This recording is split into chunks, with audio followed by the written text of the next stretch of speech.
Assalamualaikum warahmatullahi wabarakatuh. Baiklah, hari ini kita akan belajar tentang materi pokok yaitu pertumbuhan dan perkembangan.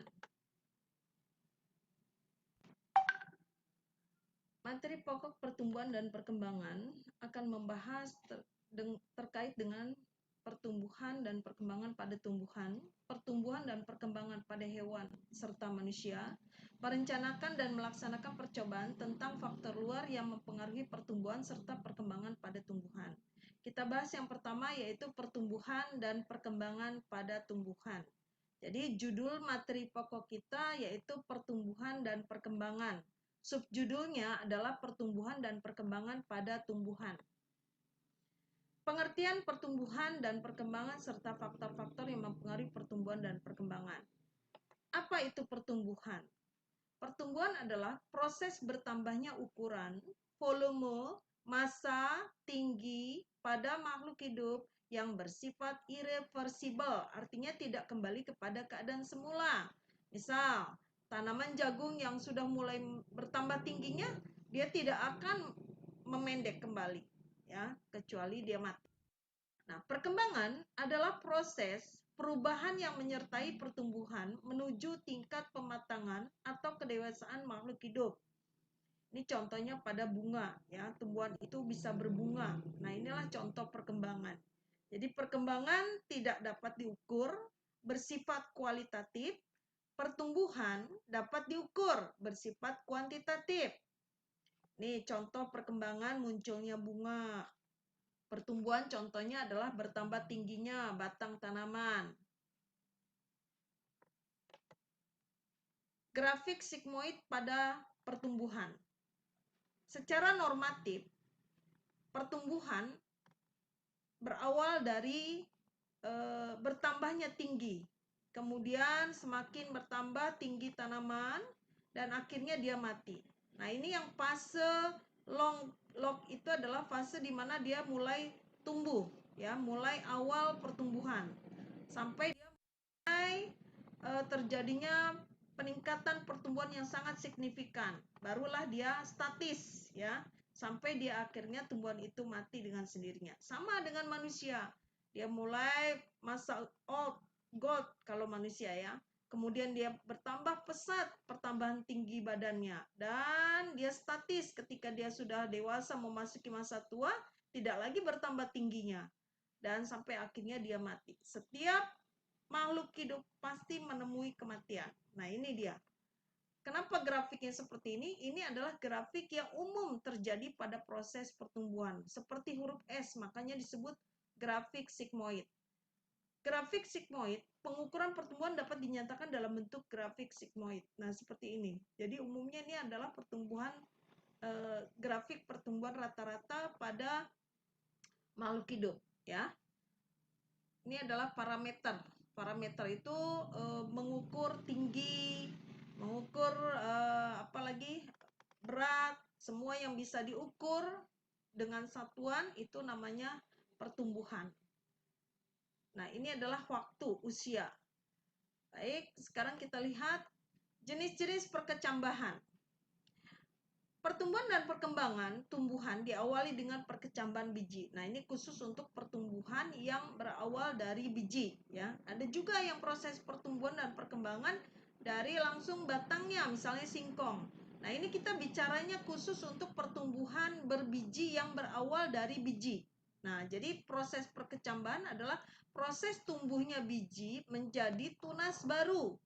Nah, perkecambahan dibagi dua, yaitu perkecambahan epigel dan perkecambahan hipogel. Apa bedanya? Perkecambahan epigel di mana kotyledon tumbuh di atas permukaan tanah. Dan perkecambahan hipogel di mana kotyledon tumbuh di dalam permukaan tanah yang munculnya, ya, perlahan. Nah, ini adalah perkecambahan epigel, jadi di atas permukaan tanah.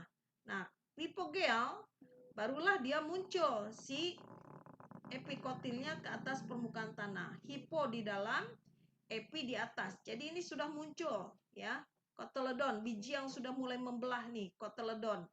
Nah, sedangkan hipogel itu berasal dari dalam tanah. Yang ini contohnya adalah kacang hijau, ya. Yang ini jagung misalnya. Jenis-jenis pertumbuhan, ada pertumbuhan primer, ada pertumbuhan sekunder. Apa bedanya? Pertumbuhan primer terjadi pada ujung akar dan ujung batang, pucuk nih, batang. Sedangkan pertumbuhan sekunder terjadi di tengah batang ini karena adanya kambium. Nah, ini adalah lapisan bagian dalam batang. Jadi ini dimisalkan pada batang-batang dikotil ya. Contohnya adalah pohon jati. Ada bagian lapisan kulit luar, kulit dalam, kambium, kayu gubal, kayu kerak, teras, kemudian hati bagiannya ini ya. Ini adalah silinder dari batang. Kemudian jari-jari teras dan lingkaran tahun. Nah, lingkaran tahun inilah sebagai bukti adanya proses pertumbuhan sekunder. Lingkaran tahun sebagai jejak, sebagai indikasi bahwa terjadinya proses pertumbuhan sekunder. Pertumbuhan primer mengakibatkan batang dan akar tanaman bertambah tinggi, panjang. Sedangkan pertumbuhan sekunder mengakibatkan batang itu bertambah lebar.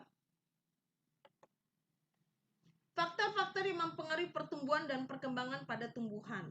Faktor internal itu dari dalam tubuh tumbuhan itu sendiri. Faktor eksternal berasal dari luar tubuh tumbuhan. Faktor interseluler ya.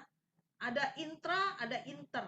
Kalau intra di dalam tumbuhan, di dalam tubuh tumbuhan itu sendiri yang bersifat genetis. Ini faktor gen. Intra ya, di antara sel. Berarti gen, faktor keturunan. Kalau tumbuhannya tingkat tinggi, berbatang tinggi dan berdaun banyak ya, berdaun lebat, maka tanaman tersebut akan memiliki keturunan, biasanya batangnya juga tinggi, daunnya lebat. Nah, itu faktor gen, keturunan. Kalau inter, ini intra, ini inter. Keduanya merupakan bagian dalam tubuh tumbuhan itu sendiri. Nah, interseluler itu faktor hormon. Ini auksin, giberelin. Auksin mempercepat proses perkecambahan.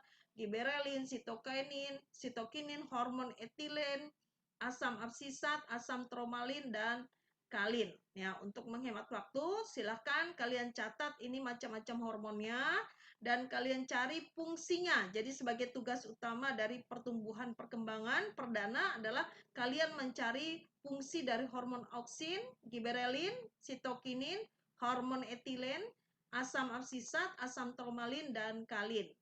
Kemudian faktor eksternal itu berupa air, cahaya, kelembapan, nutrien atau zat hara, suhu, oksigen, nilai pH. Jadi pH ini menentukan proses pertumbuhan juga, mempengaruhi ya. Tidak bisa terlalu asam, tidak bisa juga terlalu basah. Kalau asam berarti pH-nya di bawah 7. Kalau basah pH-nya pasti di atas 7. Nah, itulah sekilas info yang dapat Ibu sampaikan. Kurang dalam lebihnya Ibu mohon maaf. Billahi taufiq wal hidayah. Wassalamualaikum warahmatullahi wabarakatuh.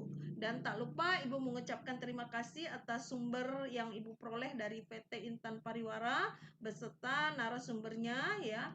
Ibu Weni, kemudian dan kawan-kawan. Demikian yang dapat Ibu sampaikan. Billahi taufiq wal hidayah. Wassalamualaikum warahmatullahi wabarakatuh.